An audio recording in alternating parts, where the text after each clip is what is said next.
The tribe from the north, we're brave and we're bold. Defeating our rivals never gets old. Making our way to the Big Sky Conference. Watch out, 'cause here comes the silver and gold. Whoa, whoa. This is Tubbs at the club for the Vandals of Idaho. Welcome back, Tribe from the North, Brave and Bold, to the official, unofficial podcast of your Idaho Vandals and the Vandals affiliate on the Big Sky Podcast Network. I'm your host, Brian Marceau, joined today by co-host Dallas Hammer, holding it down Spokane. Dallas, how's it going? We are almost to single digits away from Vandal football, so I don't think I could be better than I am at this moment. Well, there's no losses, but you should be stoked because there's a lot to be stoked about this season. And we're also joined by producer Marten, who joined me in Moscow, along with a handful of other Tubbs patrons like Nick Weber, our favorite freshman Patty, Taylor Cash as well. Marten, how's it going? I'm doing good. It's school started. Moscow's waking up again, and I'm excited for football. Again, as you should be. We're going to jump into Around the Bar, brought to us by Hughes River Expedition. The whole point of today's episode is we're going to preview University of Idaho's prospects for the 2022 football season.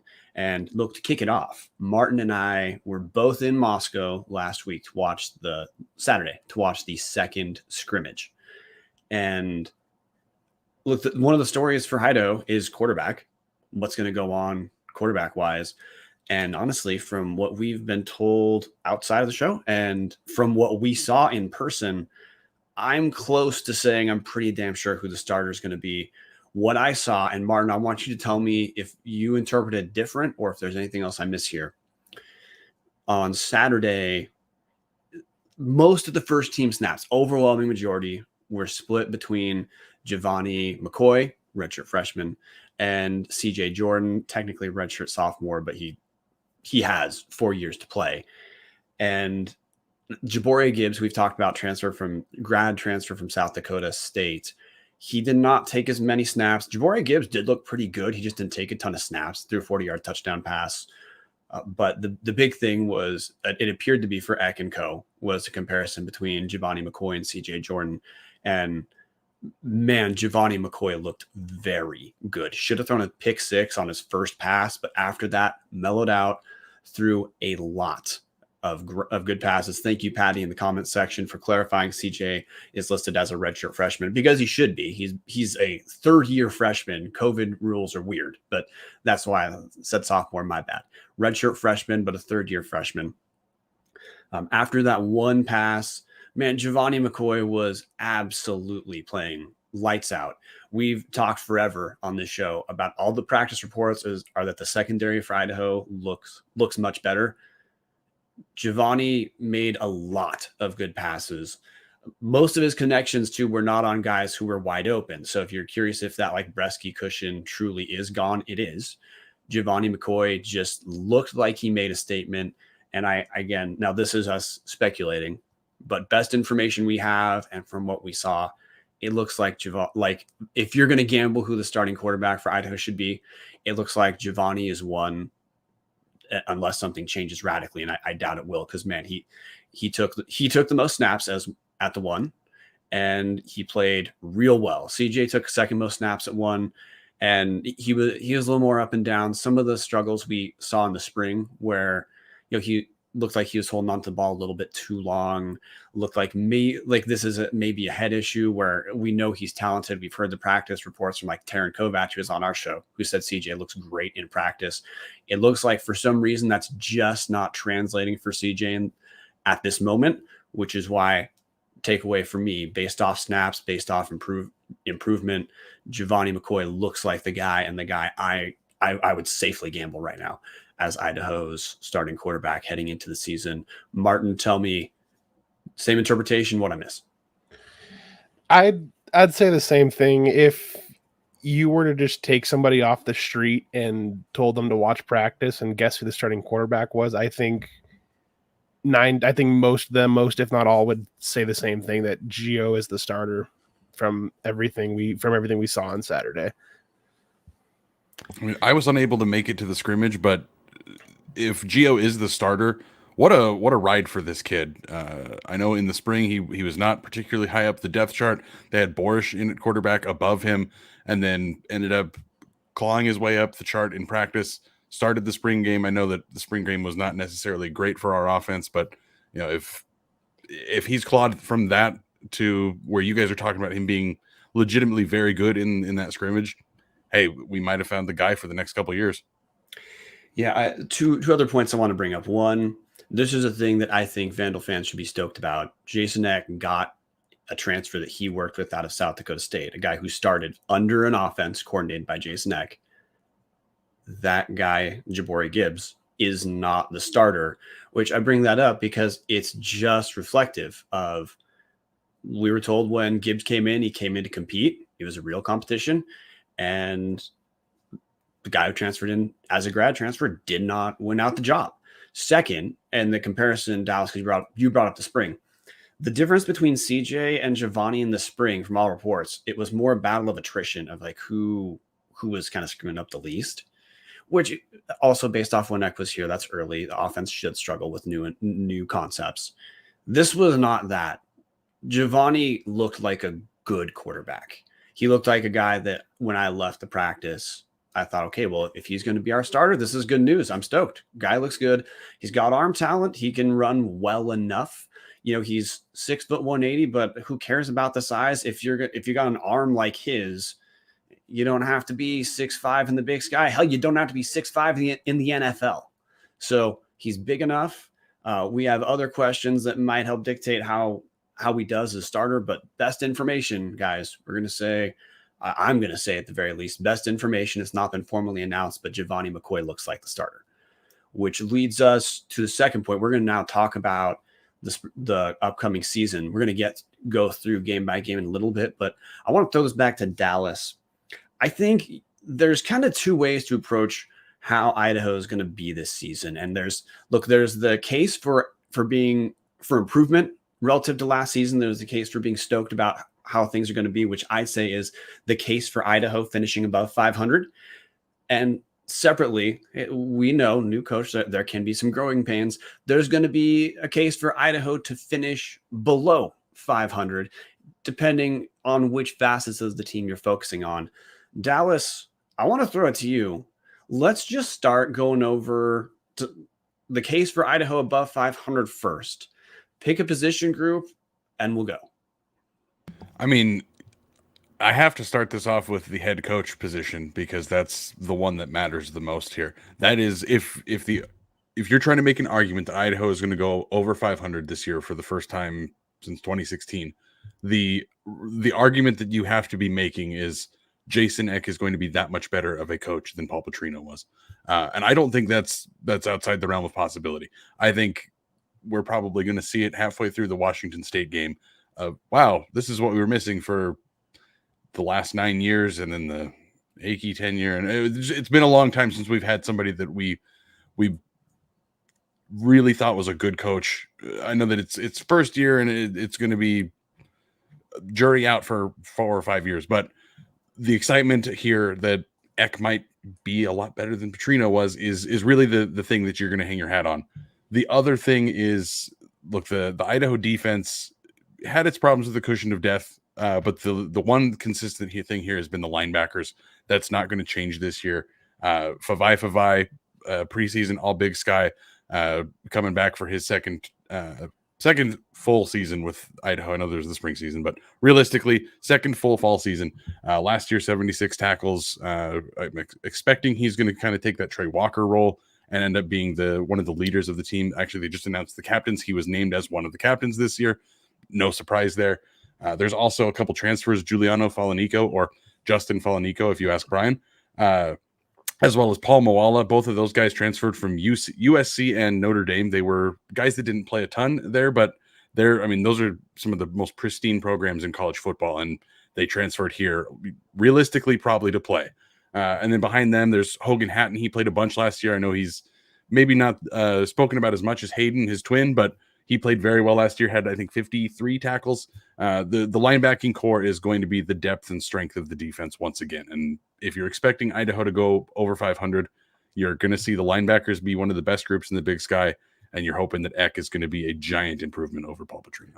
Yeah, from what I saw at practice, Giuliano Falanico looks like he's taken over the Chuckakano role. He's the edge rusher. Both him and Paul Moala played with the ones exclusively as well. Both of them played at the schools they transferred from. Falanico at USC picked up 21 tackles in his career. Moala picked up 22. Other ones where it was pretty clear based off reps. Look, obviously, Favai is going to be starting. He's a team captain all preseason, all Big Sky. And again, he clearly, from what we saw, he's a starter as well. Mujib Rufai played a lot with the ones in addition to those other three, which it's that wild kind of Polynesian connection that the players acknowledged as part of why they actually came over to University of Idaho. Look, another part of the case for Idaho being over 500 is, in addition to linebackers, look, these things just work together, is defensive line. We have some returners. For example, Leo Tomba, he played linebacker previously on Paul Petrino's teams. He didn't play last season due to injury, but Leo Tomba's back for because of COVID stuff, you might call a super senior season. But he's a veteran. He's been on Idaho teams where linebacking core was strong, and he fit in absolutely fine. Nate DeGraw, redshirt senior. He played last season as well. 17 tackles, 2 sacks. I mean, he wasn't the big name on the line. Those two guys, Jonah Kim and Noah Ellis, are gone. But Nate DeGraw is, look, if you've been to Vandal games, you've heard and listen to our show, you've heard the name Nate DeGraw for a while, redshirt senior. Kamari Bailey, he's a sophomore, played as a freshman in 2021, played in 8 games, didn't register a gigantic amount of stats. But the reason I'm bringing these names up is the reporting that we have out of practice so far is, in spite of many of the names being new relative to the last couple seasons, the D-line still, the reporting was, D-line looks pretty good. It's not going to be as physically big as it has been the last couple seasons. But look, there's also a handful of transfers who came in who are going to help produce. Carter Carlson, redshirt sophomore, transferred from WSU. Ben Bertram, redshirt senior, transferred from FBS New Mexico.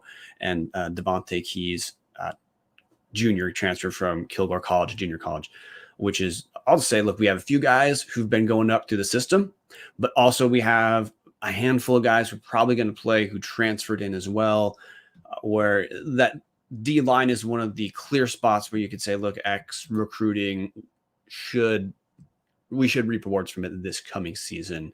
But to further push the case for over 500, Dallas, look, we've talked about the strength of the defense.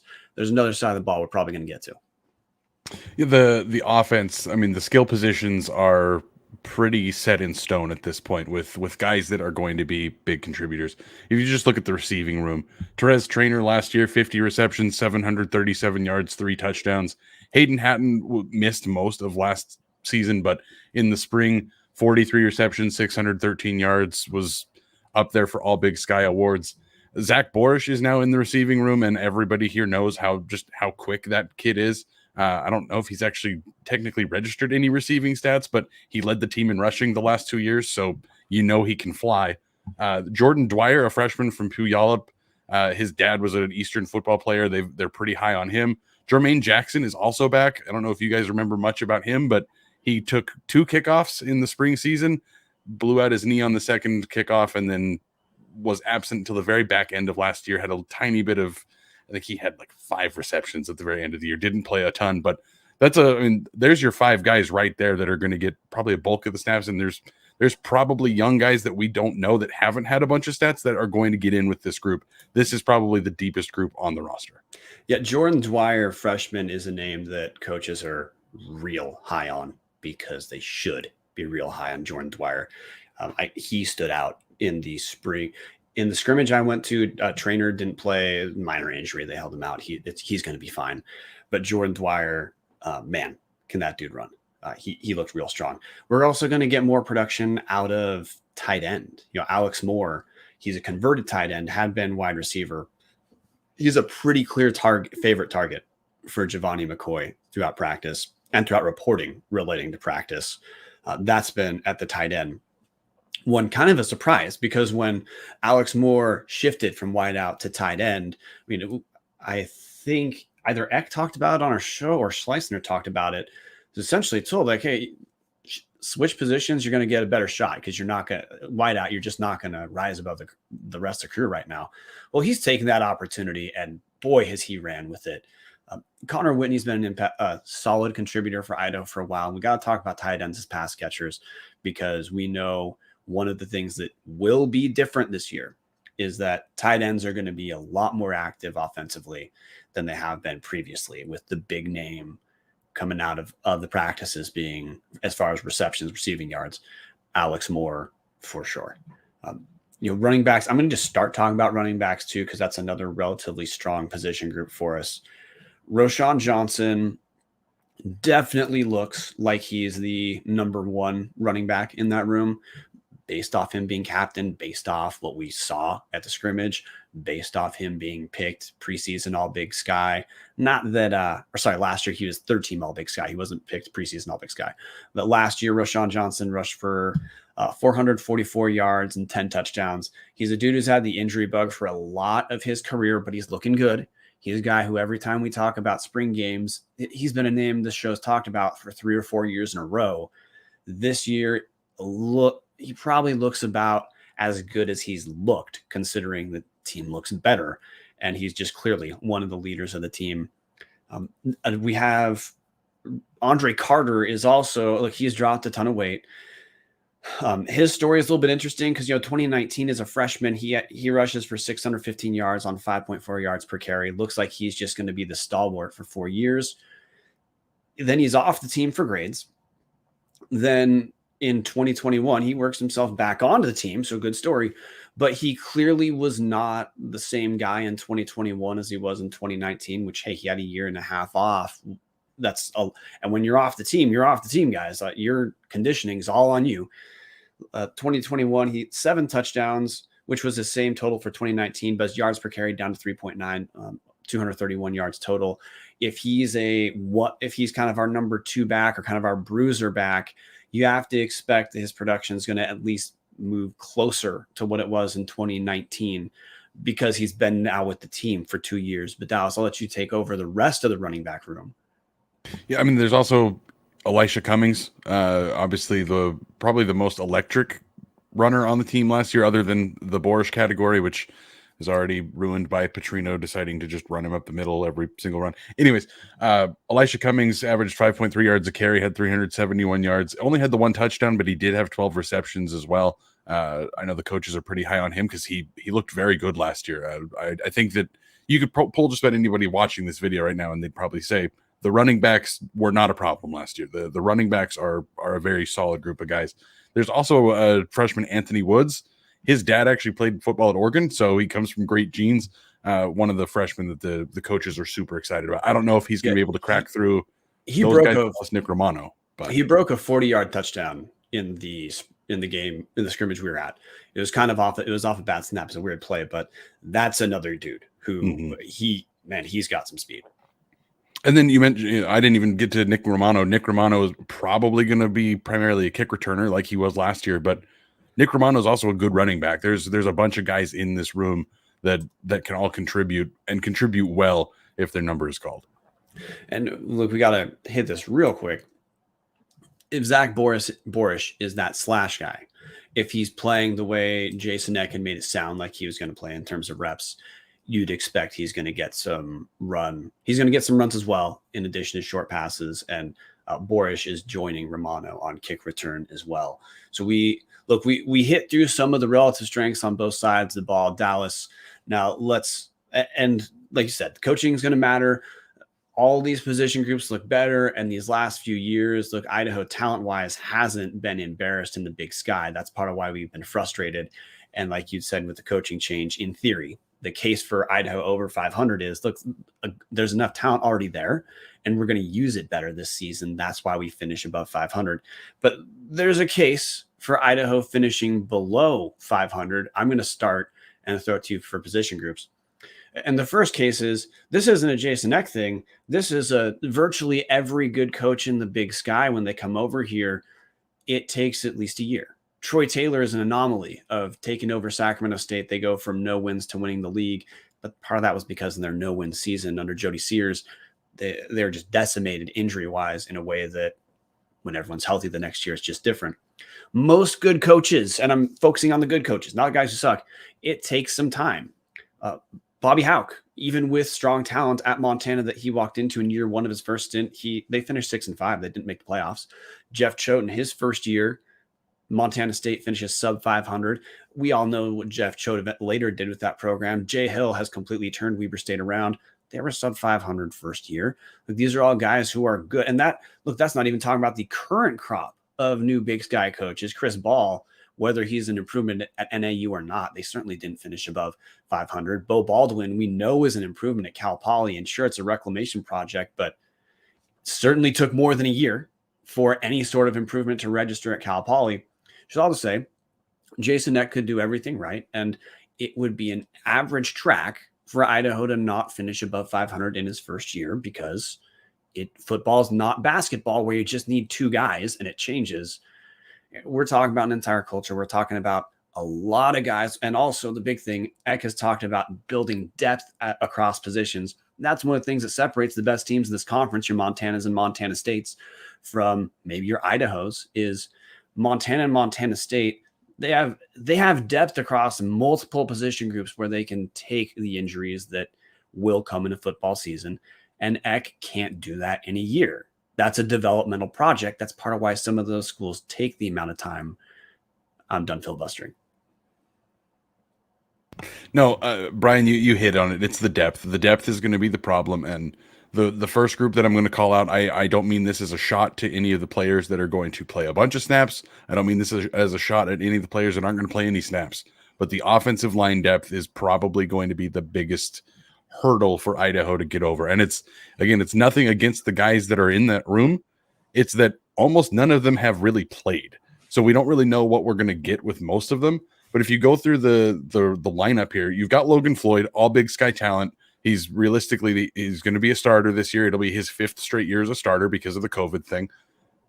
And then from then on, it gets into a bunch of question marks. There's Bo St. John. He appeared in 9 games last season. He's a senior. And then you get the next guy is Jason Hallbeck. Now, he might be great. He transferred in from an NAIA school. So there's a pretty big talent gap between the FCS and the NAIA. Now, they went 66-2. His Morningside Mustangs did. They won 3 NAIA national championships, like really big stud program there. And he was the anchor of that team. But it's still a pretty big jump to make. Then after that, you get into guys like Abe Christensen, redshirt sophomore, transferred in from NC State. He played 7 games last year. Nate Azzopardi played a bunch in the spring, played 1 game last year due to injury. You have Eli Sanchez. He played 2 games last year, and they're talking about him starting at center. You can actually go on the football page on Go Vandals. They have a little get to know the position groups a little bit more, and they kind of break down the coach's thoughts on some of the guys. It sounds like Eli Sanchez is going to be the starting center. He played 2 games last year, so we don't know. Then beyond that, you have Grayson Harwood. He played 3 games last season and in the spring. And then outside of that, you're talking about guys that have only a couple snaps in their career. So there's 7 guys with some legitimate game experience. And I mean, Brian, you said it, the injury thing, that's what separates teams is how many guys can you get in there? All these guys that Idaho has that haven't really played, as producer Marten is scrolling through, and you see all these names that I haven't mentioned. There's a ton of offensive linemen on this team, but they're all freshmen and sophomores that have just never played. And so that's the big question mark here is, are those young guys going to step in when they are called upon and be incredible, or are they going to need some time to season? And that's why it's the biggest question mark to me, and the biggest reason Idaho wouldn't go 500. Yeah, per special correspondent producer Martin Heemstra, who's at the Chalk Talk, Jason Eck gave after the scrimmage, current projected offensive line starters are Logan Floyd, Abe Christensen, Eli Sanchez, like you said, Dallas at center, Bo St. John, and Jason Hallbeck, with Azzopardi being the sixth with Nate Azarparty, he's a sophomore, being the sixth offensive line starter. And the reporting we've been given, and Jake Zinnel has also brought this up in his own interviews released through the Vandals' own social media account, our ones on the offensive line look good. And by the way, at the scrimmage, the offensive line, the ones did look pretty good. For what Jason Eck has brought up is that, and what Taran Kovac in the reporting he's done and been on our shows brought up, it's a bit of a jump from the ones to the twos.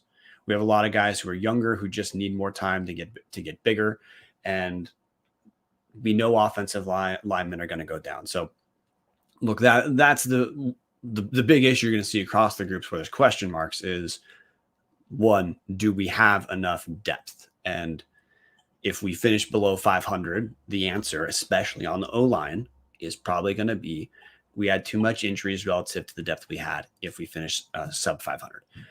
Look, another group, which I don't want this to sound harsh at all on our defensive backs, cornerbacks. It's just that last season, Idaho was the worst passing defense in the league. We do have some transfers. We know Matthias Bertram, redshirt sophomore transfer from New Mexico. He's going to be starting at safety. Also Mervyn Kenyon III. He's a junior college transfer from City College of San Francisco. He's going to spend some time at safety as well. And reporting we've had is that Marcus Harris, he was on Idaho last season. He's a transfer from Oregon State. Reports have been that he has been a notable strong cornerback on a group that has looked good in practice, especially relative to last season. But even a pretty significant improvement for this team because of where they're at doesn't put Idaho at what you'd call a good pass defense yet. We're optimistic about it, but realistically, until that worst pass defense in the league shows that it's above the midline of the conference, you know that coaches are going to probably still try to pick on our secondary. And by the way, they should, because if our linebackers and linemen are as good as we've seen, this is the group a smart coach would pick on. Exactly. And that's the thing here is we have a lot of question marks in this group. There's guys that have come back. Like you said, Marcus Harris, he had 47 tackles last year. He did have an interception, a couple pass breakups. Warrior Noyle is back. He's played in 4+ games every year that he's been here since 2018. So he's on his super senior COVID year. I think he's a redshirt, so it's probably his 6th year here. He had 7 tackles. He had a pass breakup. Like, he played a lot in the secondary.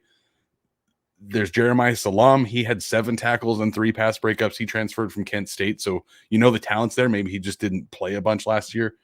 The McCormick brothers are still here. And then you're talking about guys like Michael Noyle and Kyron Beecham that might be great in the secondary, but they were receivers last year, or at least their stats last year were receptions. I know that Michael Noyle was a receiver. I don't remember if Beecham was listed as a DB or a receiver, but that's kind of the question marks here is, there's a handful of guys that we know have transferred in and are going to play a bunch. There's a couple guys still here that played last year on a admittedly awful pass defense. And then we're talking about guys that are transferring over from different positions, a bunch of guys, as Marten scrolls through the list there, a bunch of guys that don't have a lot of playing time. It's kind of that same thing as the offensive line. We don't really know what we're going to get here. We were really high on Josh Jones when he transferred in a couple years ago. Haven't really seen a bunch of him. Maybe a new coach turns things around. Like, it's going to be a really, really diverse group that's going to look a lot different, I think, than previous years have. And I think that's going to be for the better, but how much better, we just don't know. Yeah, and in the comment section, we got Kurt Borchardt telling us secondary looks very strong back in the spring, should be a strength. Marcus Harris equals stud.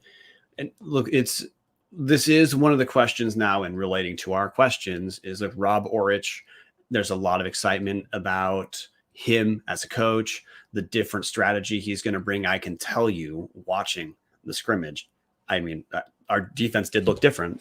The cushion of death was not there. And maybe some of the guys who shifted from wide receiver to cornerback, that could explain, hey, there's talent here we didn't have last season. Maybe that's part of what pushes this group up. It's just, look, we're now talking about layers of if this happens, this is how the secondary is strong. Doesn't mean those can't happen, but projecting right now, that's why, hey, this would be part of the case of, look, Idaho might finish under 500.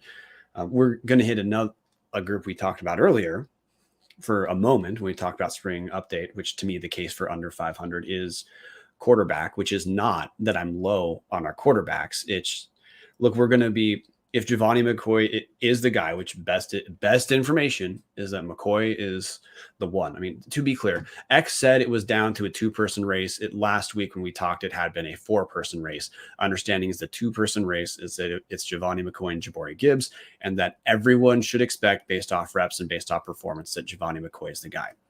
Well, Giovanni McCoy, if you're excited about him as a starter, which I am because I've seen him play, it's because you're trusting in development, because in the little Giovanni played last season, we saw 1 touchdown, 4 interceptions, 46.9% completion percentage, 205 yards in 2 partial games played. Those are not fantastic. They were against Eastern Washington, Montana, but those are, no one who's not a Vandal is going to look at those stats and think, well, there's an all Big Sky quarterback. Now, Vandals are going to should read improvement into McCoy, because he looked like a different guy when I watched him play in the scrimmage. He's got a cannon. It's one of the things we've been hoping out of a quarterback. But even if he improves, he's a first-year starter, redshirt freshman. Even good redshirt freshmen are going to have some issues with turnovers, or they're going to have some struggles, and that's going to be could be a reason why Idaho finishes below 500, which is, even if Giovanni has a very good season for a redshirt freshman, there's going to be some ups and downs with a redshirt freshman quarterback. Fans just have to buckle up for him. I mean, the other thing that we need to buckle up for is probably seeing Giovanni, Jabore, and CJ all at extended times this season. It's been a really long time since Idaho named a quarterback and the guy actually made it through the season. That would be a huge change in itself and a huge improvement in itself. If Giovanni is the guy, if he goes out there, plays like he's the guy, and then stays healthy the whole season, that would be incredible. But Idaho is notorious, at least through the end of the Petrino regime, for trotting out 4 or 5 quarterbacks because they keep getting hurt. So luckily, I think we've all felt pretty good about Giovanni, about the things that you've said about him in the scrimmage. Jabore has obviously succeeded with Eck before. We've all talked about CJ's talent level. Just can he put it all together on the field? Jack Lane came in as a walk-on and was apparently in this quarterback competition. Ridge Dutchakal, super highly recruited guy. There's another quarterback I'm forgetting, and I'm terribly sorry if you're listening. No, you're not. Tyler Webb transferred. Thank you. You're correct. It was who was in my mind. So, okay, I covered the quarterbacks. We're good. So there's a legitimate chance that we still see all of these guys, and that is either a really good or a really bad thing, because again, the depth here is true freshman, third-year freshman, redshirt junior that has been out of football for a couple of years from an injury, and that's going to be the question here. If Gio goes down, is Jabore ready? Is CJ ready? Does Idaho have the depth to succeed here? And I know, Dallas, you're doing an extreme version of this. If Idaho sees 5 quarterbacks, we're not finishing over 500, which there's no reason to me to expect seeing 5, but your point about quarterback injuries is absolutely taken by all Vandal fans. Now, all Vandal fans are also going to say, look, we probably aren't. CJ Jordan got hurt last year on designed runs. Paul ran quarterbacks way too much, and I don't think Jason Eck is going to try to do that. But your point being, even if Giovanni looks good, which he absolutely has, there may be growing pains with him. If he's injured and Jabore Gibbs is in, Jabore Gibbs has good stats from when he played in 2019, 6 touchdowns, 4 interceptions, 58.9% completion percentage, but he's been on the shelf for 2 years. CJ Jordan has a ton of raw talent, but we haven't seen him put it together. The coaches haven't seen him put him together enough to put him in the starting lineups. Good news is we legitimately have 3 guys who appear close to each other for different reasons, but they all have their question marks, or they'd all be starting elsewhere, maybe. We're pretty close to having run through the majority of our position groups. I think I'm ready to talk about how the go through the season. Dallas, are you? I would like to quickly go through the Alex Boatman Memorial Special Teams talk for about 30 seconds. Okay. New kicker this year, it seems like. Ricardo Chavez transferred in from Riverside City College. He was a junior college All-American. He was a kicker and punter both. I'm assuming he'll be probably the primary kicker. I'm assuming he's going to beat out Logan Prescott. Just based on his numbers, he's 28 for 32 in his career from field goal distance and 91 out of 92 PATs. So I see producer Marten has hopped in. The floor is yours. I've got nothing. I'm just getting ready for season talk. Fair enough. That was the Alex Boatman Memorial version. Special Teams talk.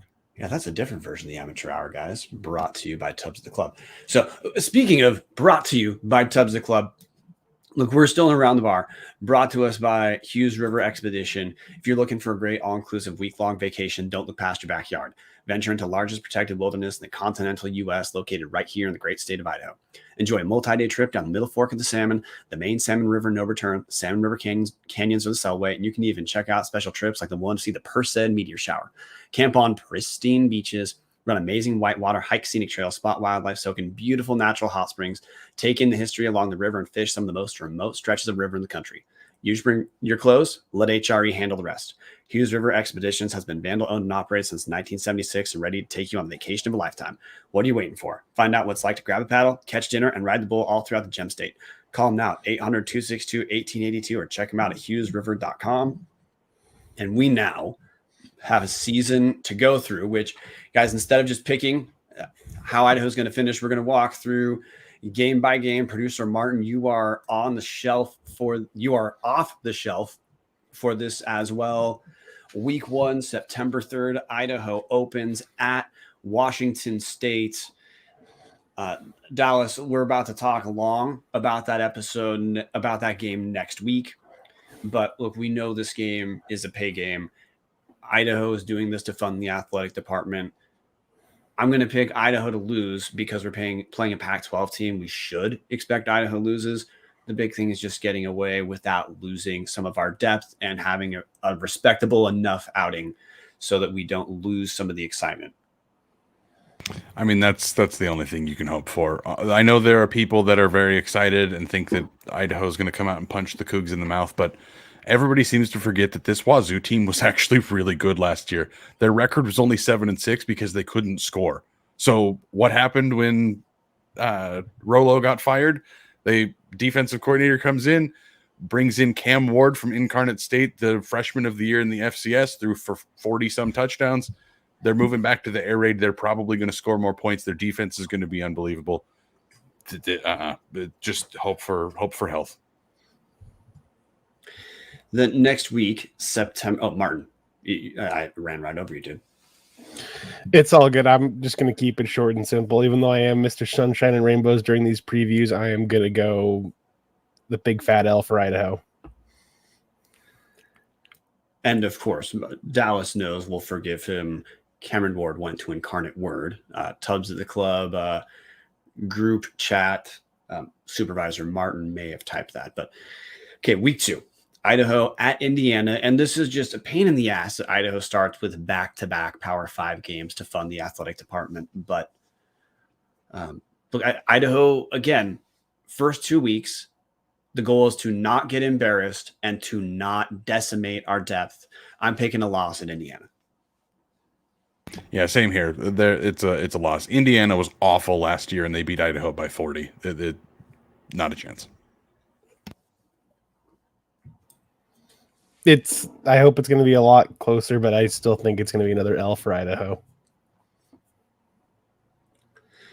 Third week where Idaho hosts Drake. And to me, this is where the actual season begins, and I'm going to be a little bit more emotionally invested in the games.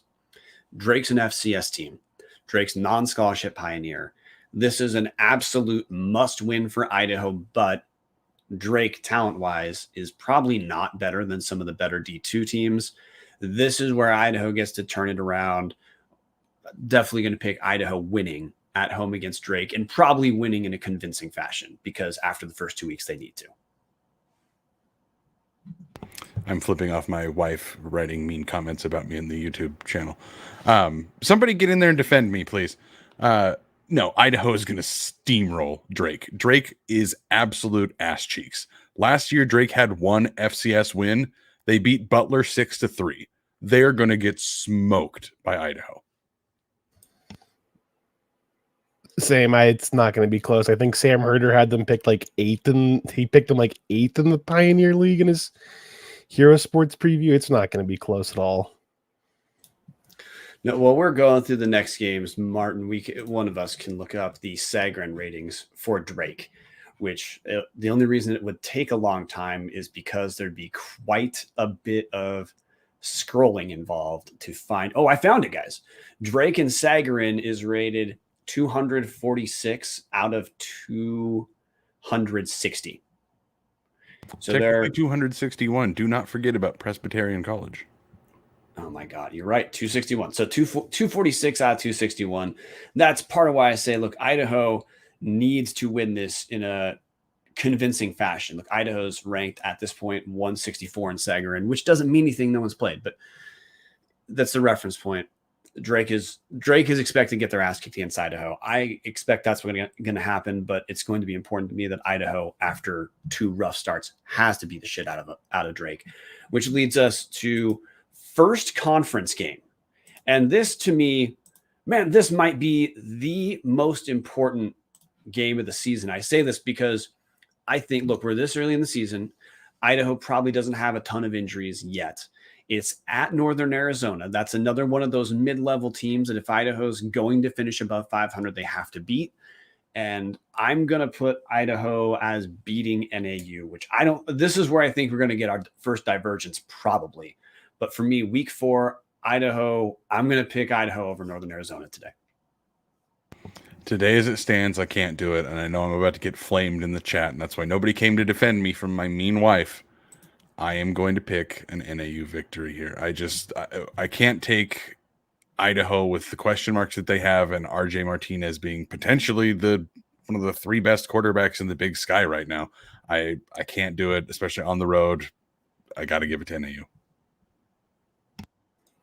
I'm going to be at this game. I'm going to be using my hopefully positive powers to make sure Idaho can win. And I think they will. I know the last game before ISU last year in the Toilet Bowl, they won. It was their last road win back in 2019, so it had been a while. So hopefully they can get win number 2 at NAU. Yeah, Sagarin preseason rating has NAU as 153 and Idaho at 164. So Sagarin would pick NAU beating Idaho at NAU. But in terms of preseason projections, both Idaho and NAU are thought of as pretty damn close. Next week, this is part of to me, the most important streak for Idaho season is that Drake, NAU, Northern Colorado, because we have to get some wins there. On October 1st, Idaho hosts Northern Colorado for homecoming. Last week, Dallas and I talked about how we think there's no coach in the Big Sky you should have less faith in than Ed McCaffrey. We talked about how, look, if Idaho has question marks, NAU has expletives before question marks heading into the season. I'm going to pick, and another thing, Northern Colorado just can't. Last season, they couldn't score, and they didn't change over their coaching staff. Some of the key players are absolutely the same people as last season.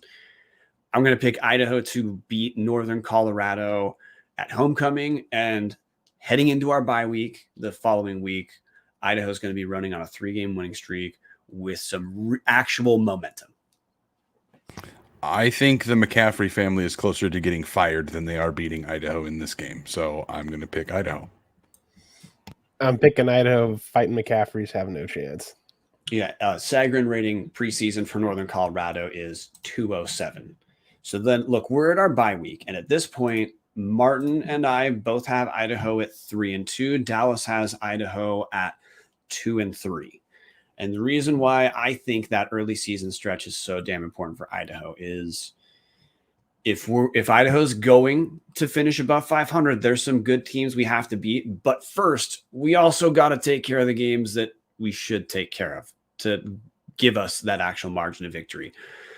On week 7, October 15th, Idaho travels to Montana. Today, Montana is the highest rated team in the Big Sky in Sagarin ratings at 90. I am not ready to pick an Idaho win. I think that we're approaching the time in the season where Idaho's, if we're going to have injury issues that kind of derail the trajectory, we're around that point here. So look, I'm going to pick, to me, you have to pick Montana on paper in Missoula over Idaho at this point. Yeah, I completely agree. There's no world that I could pick Idaho going into Missoula and winning.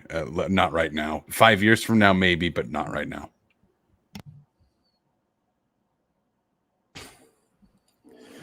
I'm gonna do it. I can't let my ego pick Montana. There he is.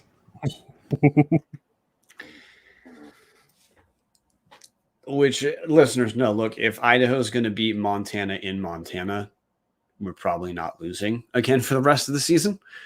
But hey, dude, that's the preview. We got to get the spectrum of results. So following Montana, Idaho gets to host top 5 Portland State. And side note, God damn it. We have this rotating schedule in our conference. When do we get a year off of playing Portland State? I know that Portland State didn't play in the COVID year, so that doesn't count.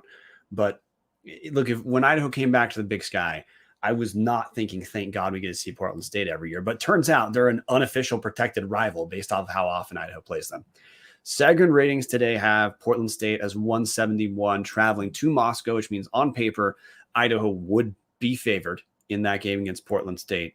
You guys should listen to our Big Sky preview episode from last week because not much changes. Idaho might be getting the injury bug, but other teams are getting that injury bug too. And Portland State's not going to have a ton of margin of error in the first place. So I'm going to pick Idaho over Portland State. I am also going to take Idaho over top 5 Portland State. If anybody remembers much of last year's game, Idaho jumped out to a huge lead before everybody decided to get blackout drunk and completely forget the second half. I think that this game ends up being more like the first half than the second half. Idaho easily beats top 5, bottom 5 Portland State. Thank you for reminding us, Marten, that we don't play Portland State. We only play top 5 Portland State. Now we're heading into – now this is the stretch. Before I said Idaho had that early stretch that to me is the most important, to get those early wins against the not as great teams. Because to close out, boy, does Idaho have a bit of a run for the next 3 weeks before a little reprieve to close out the season. October 29th, Idaho travels to Sacramento State. Sacramento State picked either second or third. Coaches picked Sacramento State to finish second. Media picked Sacramento State to finish third. Sagarin has Sacramento State as fourth. It doesn't matter which preseason interpretation you take. Sacramento State at home should be favored over Idaho. I'm going to pick Sacramento State. In year 1 of ECK on the road against Sacramento State, I could not find a reason right now to pick Idaho. It's got to be Sac State. I much as it pains me, I think Sac State. Idaho loses this one to Sac State. Well, it's that classic trap game because we have top 5 Portland State before Sacramento State. But now we're in the next couple games. These to me are some of what should really dictate if Idaho's going to finish over 500 or not. Because for Idaho to finish over 500, we don't have an option. Idaho has to pick up some wins against good teams. The basic scheme you've seen from me and Dallas, Marten's the variable with the win at Montana. But the basic breakdown of wins right now is mostly we've picked Idaho to beat the bad teams and lose to the better teams. In the first game of November, so November 5th, Idaho hosts Eastern Washington, another team with some real question marks, but they've had a coach, Aaron Best, who's had a lot of time to build depth at the program. I know the programs have traded wins the last few seasons at whoever is home has picked up the win.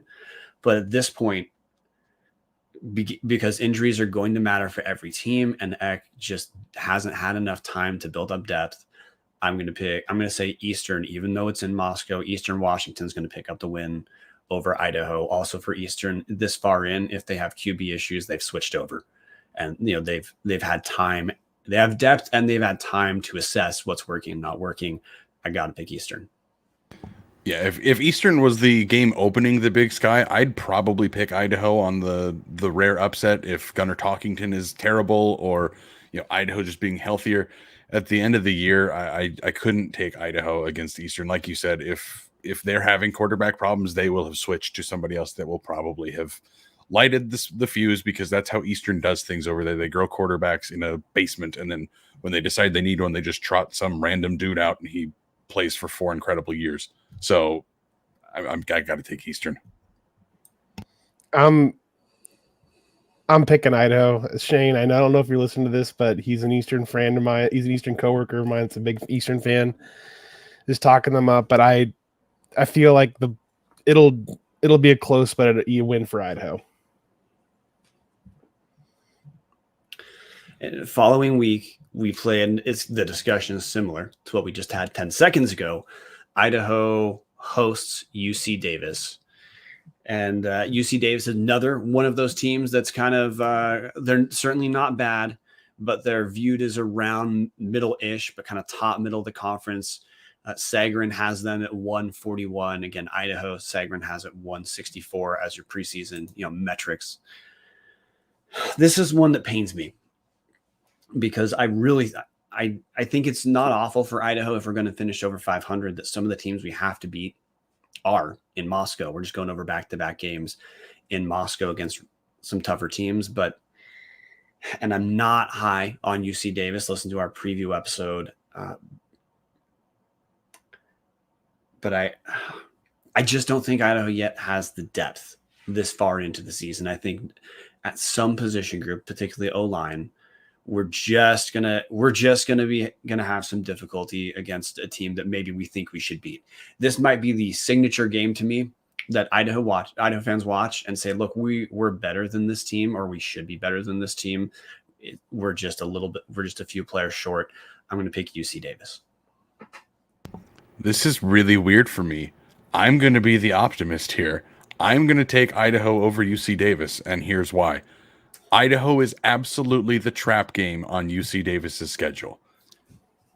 In 5 weeks, UC Davis goes at Northern Colorado, home Cal Poly, home Idaho State, at Idaho, at Sac State. So I feel like Idaho lands perfectly in this schedule.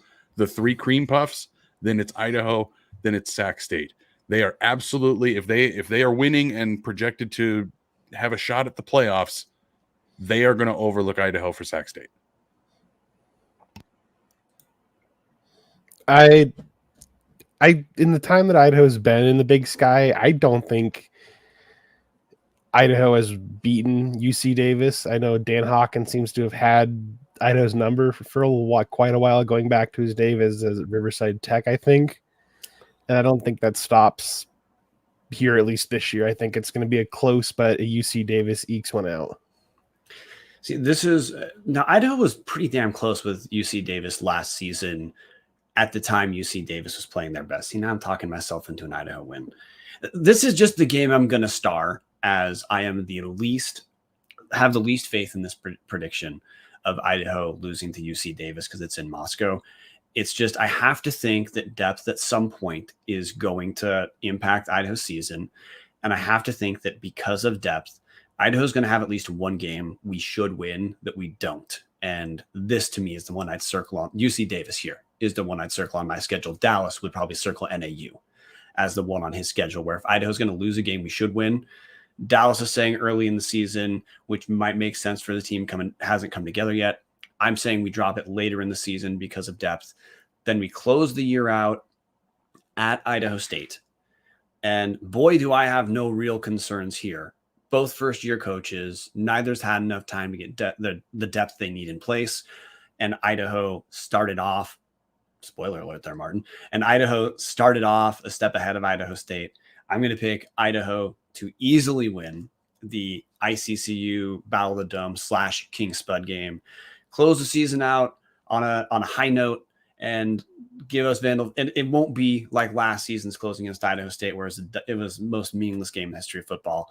This is the kind of thing where we can send the season off in a positive note, talk about how this team was a win away from almost being in the playoffs, and then be stoked about the upcoming offseason on all the new acquisitions and the development we get to see in the spring. Couldn't agree more, Brian. To me, this boils down to Jason Eck. We look at all the reports that we got from anonymous former players, current players, parents, former parents, everybody that thought Paul Petrino had the charisma of a wet paper bag. Jason Eck is the complete opposite. And going into the rivalry game, especially if looking at the way I've predicted the schedule, Idaho doesn't have much to play for other than it's the rivalry game. But Jason Eck is the kind of guy that makes me want to run through a brick wall. And I'm a chubby, bald dude that has zero athleticism in his body. I can't imagine what he's going to do with an entire group of college athletes going down to Pocatello. That this is the biggest lock for me. I think Idaho comes out and punches Idaho State right in the face. I think being with my many alter egos promoting King Spud, Idaho will win. It'll be an easy win for Idaho. I think it'll be similar to the 2019 game where Idaho just steamrolled ISU, the en route sports. And that, like, if you walk through the projections we have, Dallas and I both put Idaho at 5-6 overall, 4-4 in the Big Sky. Marten has Idaho at 7-4 overall, 6-2 in the Big Sky. I think it's understood, guys, that if Idaho finishes 6-2 in the Big Sky, that Idaho team makes the playoffs. And that is a clear, fans should be stoked about how the season finishes out. Dallas, if Idaho finishes the way you project, 5-6, but again, I got to jump back to your prediction when you talk about Idaho State saying there's not a lot to play for. Well, finishing at 500 in conference is above 500, so I think that's not nothing. But if Idaho finishes 4-4 in conference, 5-6 overall, how are you feeling at the end of the season? Ecstatic, honestly. If this goes the way I've projected it out, and they come off the bye. Yes, they lose to Montana, Sac State, and Eastern, but they beat Portland State, UC Davis, and Idaho State solidly 500 in the Big Sky at the end of X's first year. I couldn't be more happy about this. I know that we all hope that it's going to be like Martin's prediction or better, and that Idaho's going to go make a playoff run. But if I'm being realistic, going 500 in the Big Sky, I would have probably stabbed people for that last year, or the previous 3 before that. So I couldn't be happier with 500 in the Big Sky. Yeah, 4-4 in the Big Sky. I'd call that a representative win for Idaho this season.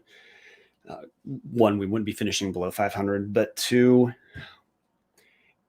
if we finish 4-4 in the Big Sky, then you suddenly have more of a case for, look, this is a team that's obviously on the outside looking in playoff wise, but if we had a schedule like Montana State, where we had that extra out of conference FCS game, where this team suddenly, even though they're clearly on the outside looking in, if they're 5-6 overall, 4-4 in conference, just a slightly different as OOC schedule explains how this team is closer.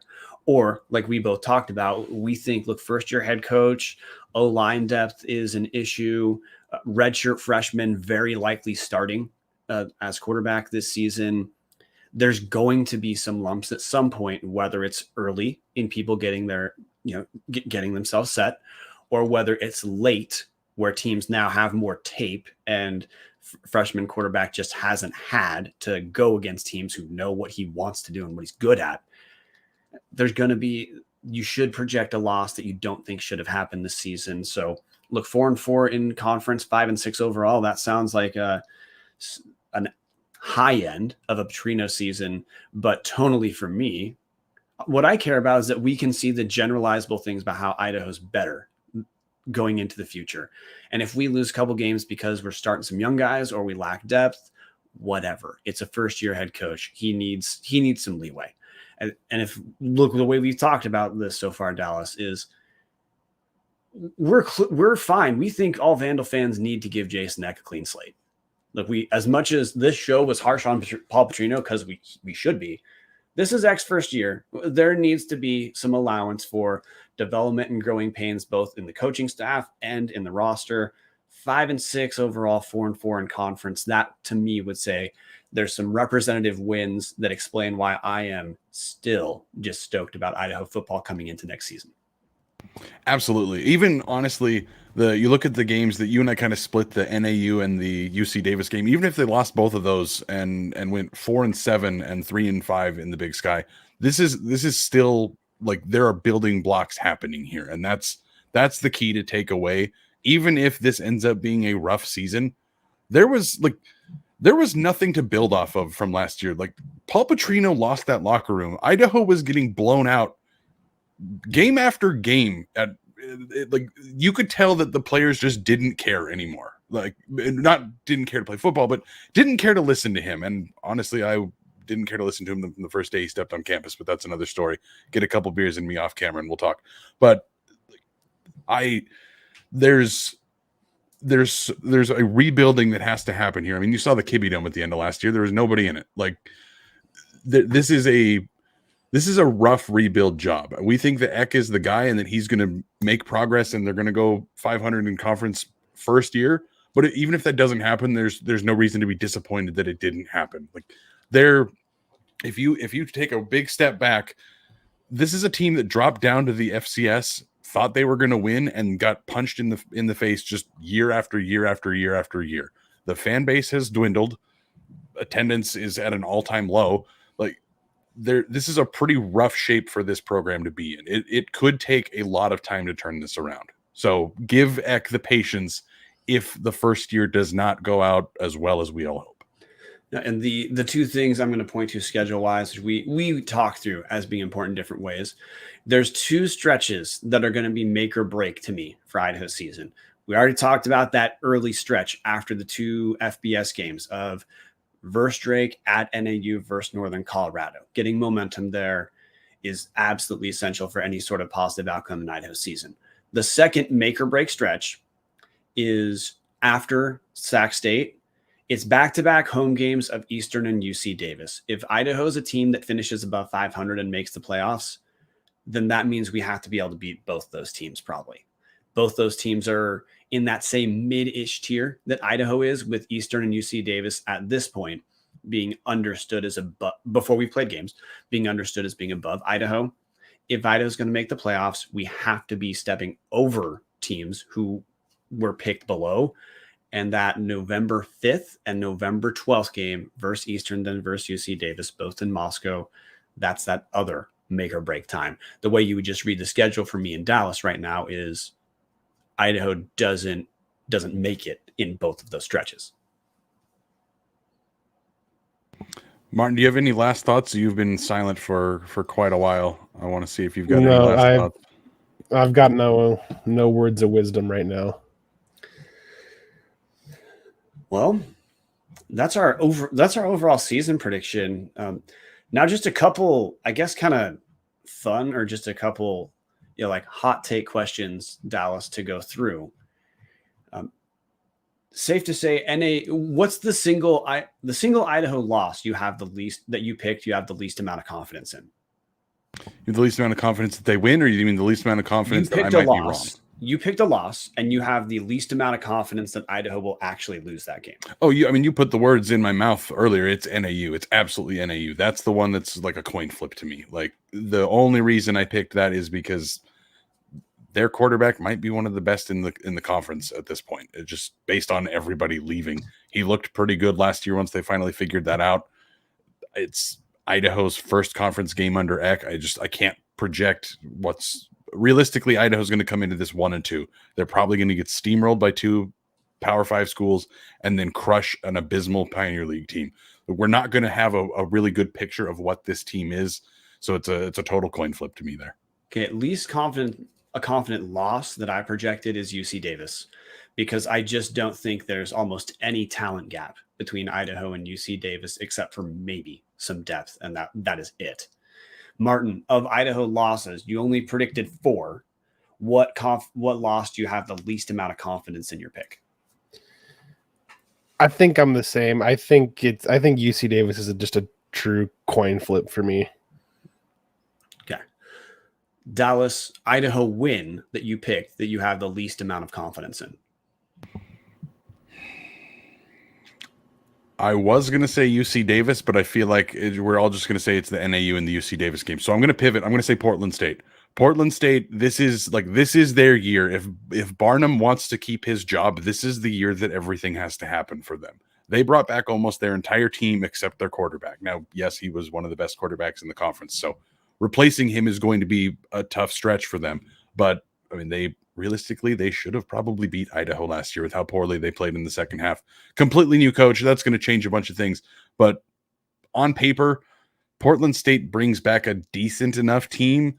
If they can figure out the quarterback, that's one that I'm not super confident in. I am going to go with the pick Dallas just made. Dallas said that I was going to make, which is at Northern Arizona because it's early. And there's a world where you can understand redshirt freshman starting quarterback who had a really rough first two weeks, or we're just a month into ECK coaching games. You can understand the team maybe having not yet hit their stride. That's to me part of why that game is so goddamn important, because finishing that first 5 weeks at 3-2 instead of 2-3, even though it's just one game, to me, there's a big difference there. But Northern Arizona is not a bad team. They've had the same coach for 3 years. You talked about RJ Martinez. We talked about Kevin Daniels last week. Northern Arizona is projected, like I said, 153 Sagarin. So on paper, they're above Idaho right now. So I guess that would be the one I have the least amount of confidence in. Marten, what about you? I think for me, it's Eastern. The Eastern and UC Davis games are two coin flips. And I just think that one could go either way. They could make a field goal in Idaho, and Eastern and Idaho could miss one. It's that kind of close, the game, I think it's going to be. Okay, and or Eastern could make one that they technically miss, and Idaho could win another game thanks to the beauty of the Kibby Dome scoreboard. Not trying to throw daggers into Patty's heart or anything while he's listening. So I guess I don't know. Oh, and hey, pick both offensive and defensive MVP for Idaho, Dallas. Wow, that came out of nowhere. I wasn't prepared for that. You're welcome. Ooh. Offensive MVP, I'm going to go with Therese Trainer. Defensive MVP, man, that's a tough one. I'm going to go Favai. I know that's the easy pick, but there's a reason that he's the captain. He's the guy that went to media days. He's the guy that got the all-conference recognition. I'm going with those guys. Offensive player, because we know that Jason Eck, even though he's not calling plays, he's going to have his footprint on this team. At South Dakota State last season, team ran about 58% of the time, passed about 42% of the time. You got to expect with a redshirt freshman quarterback, Eck's going to try to run a game that's favorable to minimizing potential Giovanni McCoy mistakes because of the learning curve. I'm going to go Roshan Johnson. He's looked very good in the preseason of every single year, like we talked about. He started to put it together last season in a way he had not been able to due to injuries prior. I think with more creative offensive play calling, you're going to see some holes for Roshan. And by the way, he's big. He doesn't need gigantic holes. I think we're just going to see a little bit more openness when he has the ball at times. And I think that's going to translate into Rashawn having many more 100-yard games. Like last season, even though Rashawn had a better season, he only had one game where he rushed over 100 yards. I think that's going to happen a couple times this season. And defensive MVP for me this year, that is another tough one that, man, I'm going to go with, Leo Tamba. Saying Leo Tamba because, I know our linebackers are strong, but there's a lot of good linebackers in the Big Sky. That year in and year out there are. I'm going to say if Idaho is solid this year, part of it is the front seven. Part of it is a couple guys step up on the D line. We know that size, this defensive line is not as big as Idaho's been the last couple seasons, which means speed is going to matter a little bit more for this team. And Leo Tomba, converted linebacker, I'm going to call him defensive MVP because I think he's going to have an impact on this season that you might not expect. Marten, about you. Offensive MVP, I think it's going to be I wouldn't say safe pick, but I was going to go running back. I think I'm going to change it now.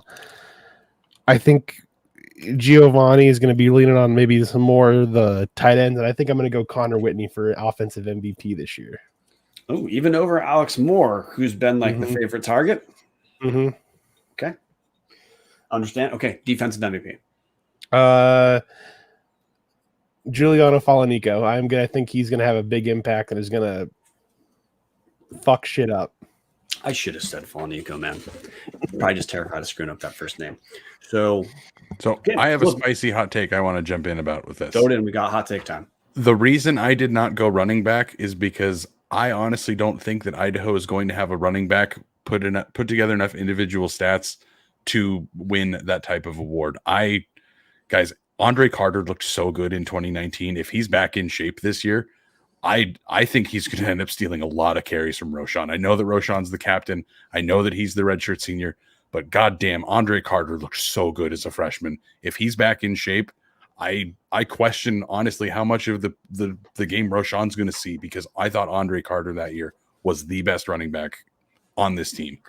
Yeah, see, from what I saw in scrimmage, I have no reservations saying Roschon looked like the number one running back on the team.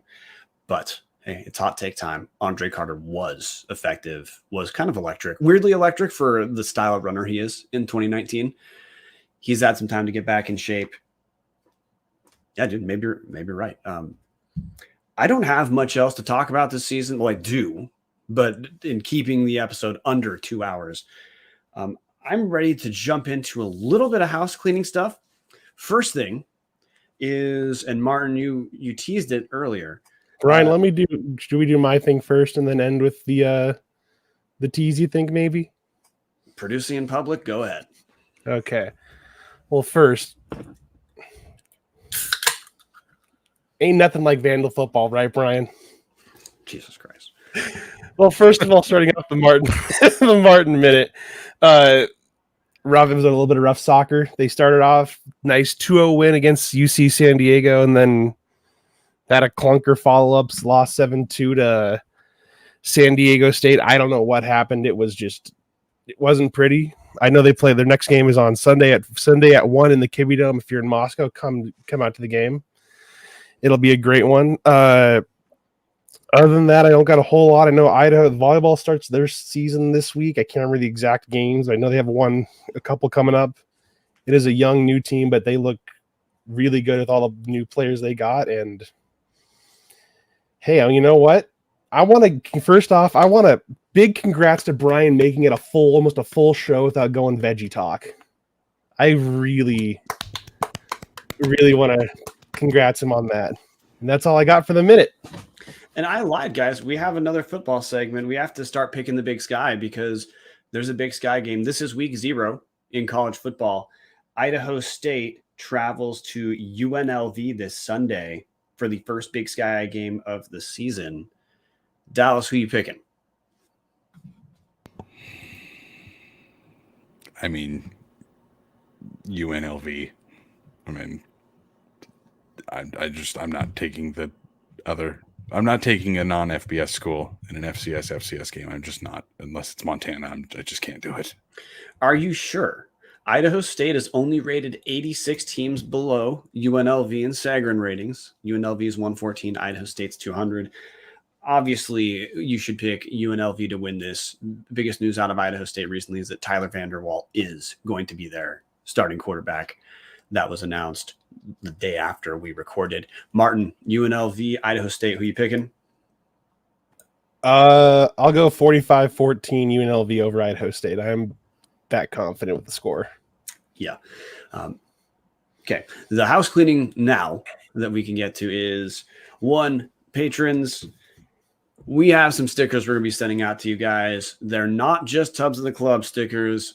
They're designed with you guys in mind. Worked with an artist named Justine Beltran in Coeur d'Alene, and we came up with our very own King Spud Tubs of the Club stickers. Martin's thrown it up. That's me holding up the sticker next to my own King Spud. These are already ready to be sent out for patrons. They're going to hit the post office tomorrow. So if you're a patron, you're going to get a couple King Spud stickers. If you are not a patron and you want them, you can direct message us and get them. It's $2.99 for one or $4.99 for two. We'll create a page or something like that so people can know how to get a hold of us. But honestly, just message us through Twitter or Gmail and we'll get them to you. But again, this is stuff you guys get for free if you're a patron at #OnlyTubs, patreon.com/Tubs at the club. Not only do we send you guys stuff, but support from listeners is what lets us kind of do the show the way we've been doing it. So if you want your very own King Spud, join. If you already joined, it's in the mail. Otherwise, we're going to be changing our recording time starting next week because I have no choice but to change it. So we'll still be Tuesdays, but a little bit later. Tubs After Dark, 8:45-ish is about when we'll be launching. And that's all I got. Thanks for joining. This has been our preview. Hit that subscribe button on YouTube if you want to help us out that way too. Otherwise, we have a real game to talk about next week. Marten will do whatever the hell he wants to close us out. Go Vandals. Go Vandals.